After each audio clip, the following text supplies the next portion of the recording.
Good morning friends. আজ Sunday, সবাইকে জানাই হ্যাপি সানডে। আজকের দিনটা খুব ভালো কাটুক তোমাদের। আজ সকালে সবাই কি রান্না করছো দেখো। তোমাদের দাদা ভাই বাজার থেকে আজকে চিকেন নিয়ে এসেছে। এবার সব রান্নার জোগাড় করে নিই, আবার রান্না করতে করতে তোমাদের সাথে কথা বলছি। দেখো ফ্রেন্ডস, এত গরমে আমার নাজেহাল অবস্থা রান্না করতে গিয়ে, তাই ছেলে গ্লুকন্ডি করে দিয়েছে, একটু গ্লুকন্ডি খাচ্ছি।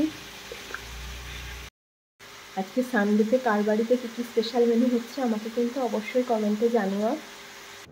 আমার মাংস কষানো প্রায় হয়ে গেছে, এবার আমি জল দিয়ে দেব। আজকে এত গরম পড়েছে তাই বেশি কষা কষা করব না, একটু পাতলা ঝোলই করব। সো গাইস, আমার রান্না অলমোস্ট ডান। ভীষণ গরম লাগছে, তাই এবার স্নানে যাব, পুজো দেব। আমরা খেতে বসে গেছি। আজকে আমাদের মেনু হলো ভাত, ডাল, চিপস, মাংস আর চাটনি। ফ্রেন্ড, তোমরা আমার পাশে থেকো। So tata.